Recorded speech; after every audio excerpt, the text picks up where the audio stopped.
Hello there and welcome back to the channel. In this video, let's talk about the upcoming ranking event in Final Fantasy VII Ever Crisis.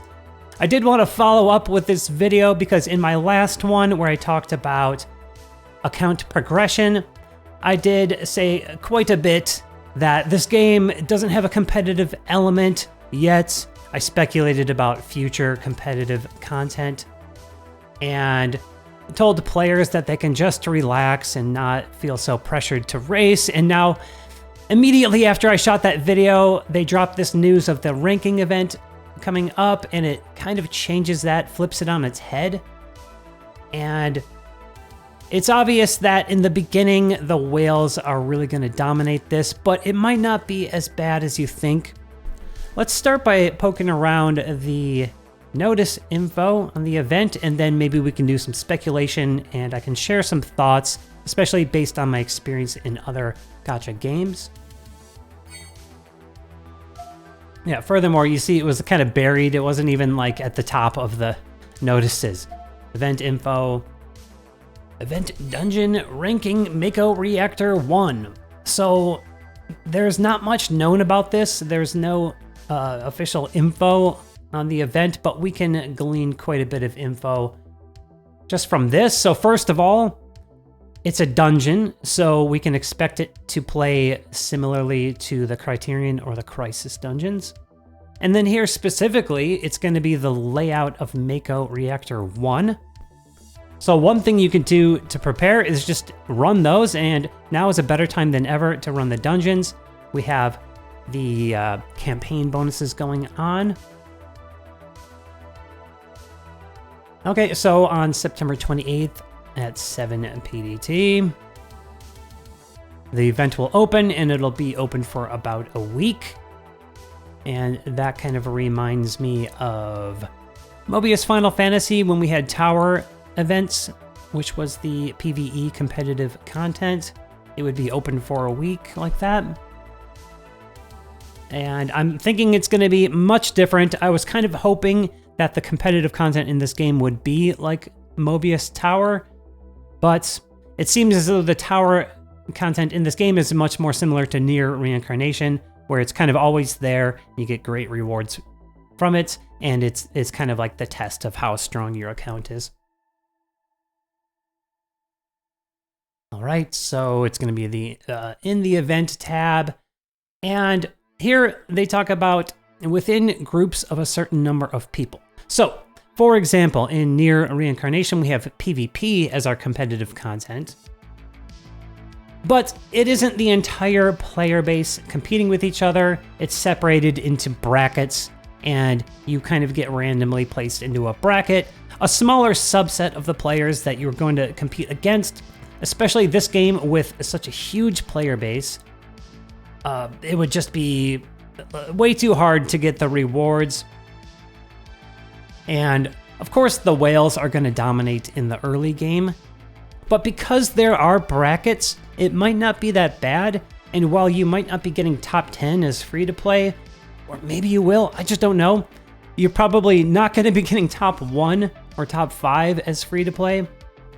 But, you know, most likely the rewards you really want to get that really matter they might be within like a top 100 or maybe even top 500. In Mobius, the first like major, benchmark you wanted to hit was top 500, and it was actually kind of challenging. Now in Mobius, I'm pretty sure that it was always the entire player base. So in this case, I'm expecting, I don't know how many brackets, but I'm sure the devs have that figured out. And there's going to be some logic behind that for how many brackets, but maybe like top 100. In any case, what are the rewards? So I think like we're going to have some of this kind of like, just kind of like flex rewards, like these titles that you can show off in co-op, for example. But blue crystals and gacha tickets are in it for us. So this is something that even if you're a casual player, just like any limited time event, you're going to want to make sure you're getting in here and at least doing the best you can. Some other notes: accelerated mode cannot be used. Period and content, blah, blah, blah, blah, blah, blah, blah. Okay, so here's the deal. In Mobius Final Fantasy, when we had tower events and it opened for a week, it was often the case that you had to go hard throughout the entire week because you were climbing, and the higher you climbed, indicated your rank. Here, they mentioned that it has to do with dungeon score. So I would say get in there, practice your dungeons, and practice getting your high scores, and just also so that you're in the habit and the flow of how these dungeons are played. We can take a look at some of the existing boss info here. But if you ask me, this is just because, these are from the Crisis dungeons, all these bosses here, doesn't necessarily mean that that's what we're going to get in the ranking event. But being ready will be, a benefit to you. So getting to know each of these bosses, having a build ready. What I was going to say a moment ago is like, this is open for a week, but it doesn't seem to me like something that you're going to have to go hard. And then like another example, in Nier Reincarnation, we have PvP and it closes at a certain time. And in that final hour, it is absolutely essential that you climb as hard as you can, or you're going to get knocked down, right? Here, I don't predict that being the case if this is going to be based on score in a dungeon. Let's say on day one, you play it and you do as good as you can and you can't do better, then I don't see any point in having to play it all throughout the week or go hard in the final hour. So that fact alone makes it very different. But in any case, back to this, it would benefit you to really get to know each boss, have a build ready to go. And here are the bosses in Mako 1 normal. And, maybe just get to know all of the bosses in the other dungeons, because we just don't know. And then here, in any case, here are the ones from Mako hard. Now, here's my prediction. Because I play Nier Reincarnation from day one and to now and have been competitive, have been a full-time player, and, like I said, I'm very competitive in that game, and I follow all the banners, yada yada. In any case, both games are made by the same developer, Applebot, and publisher, Square Enix. And I've gotten to know Applebot from playing Nier, and I will tell you this. Because of the banners they gave us, these summer banners and the weapons and gear that were on them, I am thinking that the event will have bosses that reflect that. So if you see this last one here, the Moth Slasher is weak to lightning and water. So what did we get? Banner 1, we got the Murasami, right? And then Summer Banner 2, we got that new water sword for Cloud. And we got that lightning resist down for Red on that Summer Banner 1. It seems skippable, right? Seems like, that's for whales. I need to prioritize. I want to save for that awesome character that's coming, which I still think you should. But I know Applebot, and I know how this is going to go when the event hits. And notice that the event, it starts when these banners end. So you can't look at the info of the event and be like, oh, I really want that red color now. They're going to do this to you where the event starts and you're going to be kicking yourself for not pulling that red color or that Cloud water sword or whatever it is. So think about that. I think we're going to be seeing lightning weak bosses and water weak bosses as well. I think that's a pretty safe prediction.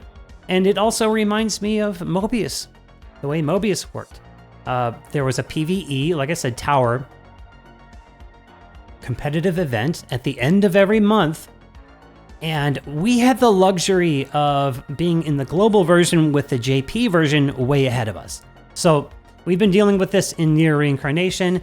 They sped up our schedule and eventually synced us with JP. And now, of course, in Ever Crisis, we are synced with JP from day one. So we can't get any future info aside from data mining. And there's nothing yet. We have no idea what's going to be in the event.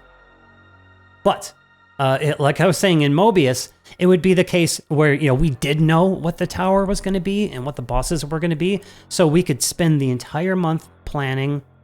And in this case, I think it's going to be similar, where the banners we got are going to be the items that you need or really, really want for the competitive event at the end of the month. So those are my thoughts for this upcoming ranking event. The dungeons are really cool, but they aren't really my favorite. I gotta just warm up to them and get into them more.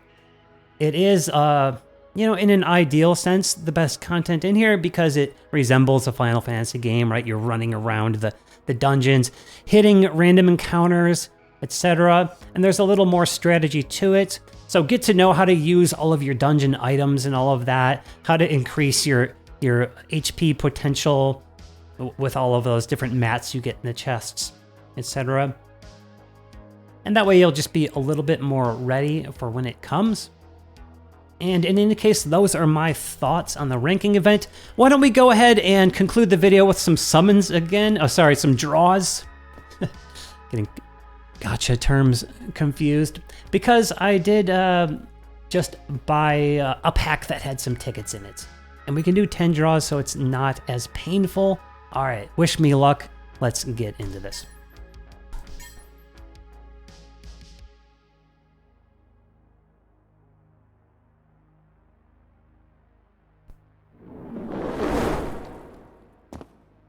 Let's watch this one.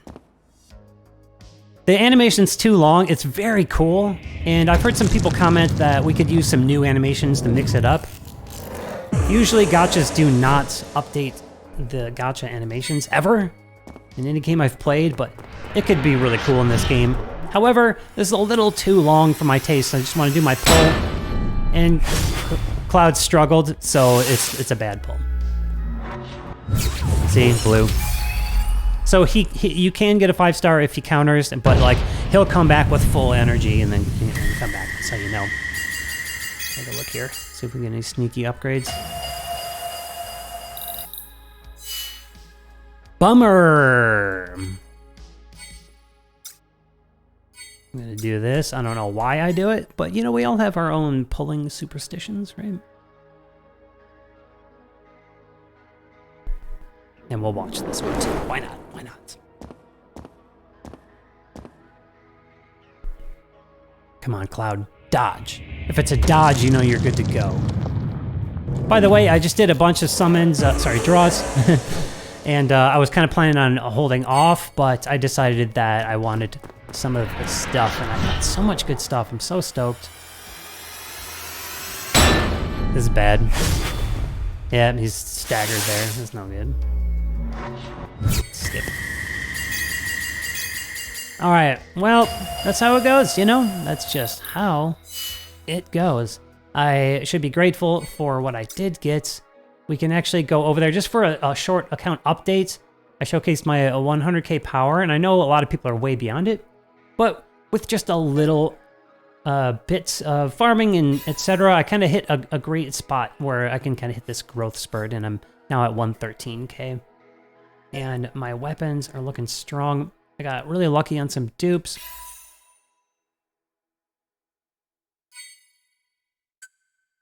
So I have my Murasami, my Maritime Sword, and my Fairy Tail all like 2 stars over boost. That's very cool. And then I got the red collar for the lightning resist. I have so many new weapons, I can't upgrade them all. So I've been just slamming those weapon uncap stages. And that's been keeping me busy. I need to get back to dungeons tonight. So lots of good stuff. I've been really snooping around for this kind of thing, things that boost element and potency. And then, you know, HP is great for doing harder content. And I'm really excited about this weapon because some bosses are immune to the debuffs, the attack break debuffs. So it's low potency, but this is cool. It gives you physical and magical defense to the whole party. Because those materia are fine and all, but they only go to one character at a time. And yeah, this is cool. I'm really excited about this. I love this part of the game. I love just upgrading stuff, right? This was a new one. And that's okay. There was another new one I really wanted to... Oh, it was a matte weapon I was really stoked on. This one, HP and water potency. So I'm gonna juice up my cloud, expecting there to be a water weak boss. I have enough water potency subs to have like 3 water potency subs. And the HP is always really good. And then, you know, and I didn't mention it in my last one, but this should be obvious, you know, where you're stacking like physical attack or the appropriate one. But, you know, you want to make sure that you don't have randomly like generic attack and some physical attack. Like they gotta like add up, and you gotta hit those benchmarks in your R abilities. Otherwise, it's not really worth it. In any case, those are my thoughts. I'm kind of rambling now, but I did want to give that short account update. Take a look at some draws and all of that. Let me know what your speculation is for the upcoming ranking event. I'm excited for it. This is the thing that makes it all worth it, right? Like, if you did choose to spend, or you did choose to, you know, go extra hard, let's spend some extra hours, you know, getting some time in trying to surpass your colleagues or whatever it is. This is where it all matters, and this is where you can prove yourself, and I really hope I don't hate it, because the dungeons are really cool, but they can be a little bit of a slog sometimes, right? In any case, thanks so much for watching. Like and sub if you haven't yet. All of that helps me grow, and it's so much appreciated. I'm coming up on 1,000. Let's cross it, please.